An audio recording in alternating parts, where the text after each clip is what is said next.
ઐતિહાસિક વારસો તે આપણી ધરોહર છે અને તેને જાળવવું તે આપણી ફરજ છે.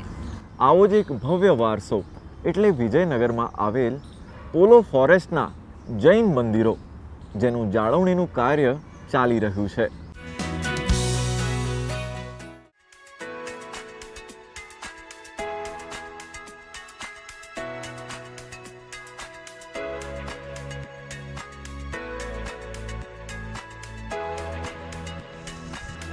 પાંત્રીસ કિલોમીટરની રેન્જમાં ફેલાયેલ આ જંગલ સાબરકાંઠાના વિજયનગરનું પોલો ફોરેસ્ટ છે, જ્યાં કુદરતી આધ્યાત્મિક સાથે સંસ્કૃતિ ધરોહરની ઘણી યાદો છે.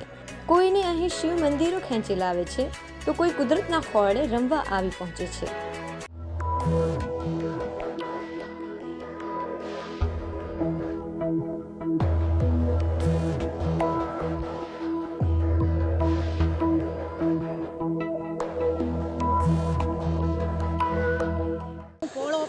છે એમાં એમ કે તમે મિની કાશ્મીર જેવું લાગશે કે શિમલા કે ગયા હોય. અમે ગઈ સાલે શિમલા જઈ આવ્યા, પણ અત્યારે પણ આવીને એવું જ લાગે કે જાણે શિમલા જ ફરી રહ્યા. જે ડેમથી પાણી ખોલે છે ત્યારે નદીની અંદર પાણી આવે છે, ત્યારે લોકો પ્રી વેડિંગ માટે અને શૂટિંગ માટે પણ આવી શકે છે. અને આવતી 31મી ડિસેમ્બરે યુવાધન પણ અહીંયા સારી એવી સંખ્યામાં આવશે.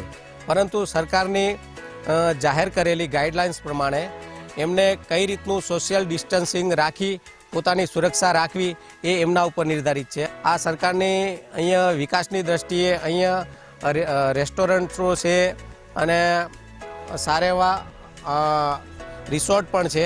ત્યાં સહેલાણીઓ સારી રીતે પોતાની રીતે અહીંયા રહી શકે છે. 15મી સદીમાં બનેલા અહીંના જૈન મંદિરોનું નકશીકામમાં નાની નાની પ્રતિકાત્મક વાતો જોવા મળે છે. પથ્થરોમાંથી કોતરણી કરીને બનાવેલ વિવિધ મૂર્તિઓ, તોરણો તેમજ કુદરતી દ્રશ્યો સૌનું મન મોહી લે છે. આ પ્રાચીન કળા ભાવિ પેઢી પણ જોઈ શકે તે માટે મંદિરની જળવાણીનું કામ શરૂ થયું છે.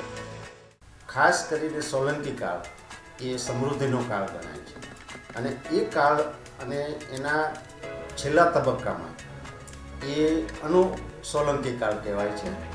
એ સમયની અંદર પોળો જે આજે વિજયનગરના નામે ઓળખાય છે, ત્યાં ઘણા મંદિરો બંધાયેલા.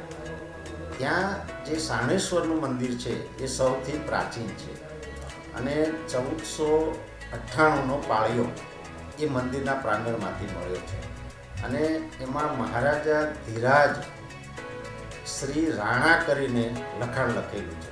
એ વર્ષોથી જંગલની અંદર કોઈ પણ પ્રકારની જાળવણી વગર રહેલા, એટલે કેટલીક વાતાવરણની અસર થઈ અને 14મી સદીથી 16મી સદી દરમિયાન ત્યાં જે ફેરફારો થયા, રાજકીય ફેરફારો, એ રાજકીય ફેરફારોને કારણે કદાચ એ મંદિરો કેટલાક ખંડિત પણ થયા હોય, પણ મોટાભાગે વાતાવરણની અસર વિશેષ એના ઉપર છે.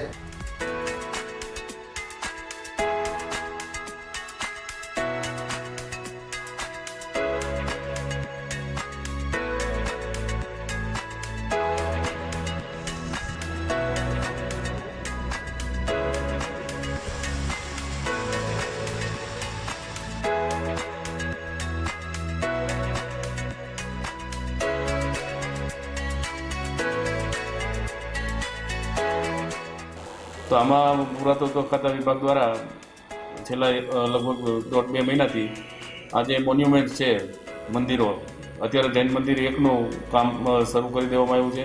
એટલે કે એની સાફ સફાઈ કરવામાં આવે છે અને એને કોન્ઝર્વેશન કહેવામાં આવે છે. અને કેમિકલથી જે કંઈ જે મૂર્તિઓ હોય છે એની સફાઈ કરવામાં આવે છે, જેથી એનો ડ્યુરેશન એટલે કે ટકાઉપણું પણ વધતું હોય છે. એટલે ટકાઉપણું વધશે અને એનો ચામ પણ થોડો અલગ દેખાઈ આવશે. લોકો અહીં ટ્રેકિંગ માટે ફેમિલી ટ્રીપ તેમજ હાશકારો મેળવવા તો આવે જ છે, પરંતુ આ જાળવણીને કારણે આગામી દિવસોમાં આ સ્થાન દેશભરના લોકો માટે પ્રવાસીનું સ્થળ બને તે માટે પ્રસારત છે. ગુડ ન્યૂઝ ગુજરાત માટે સાબરકાંઠાથી હસમુખ પટેલનો રિપોર્ટ.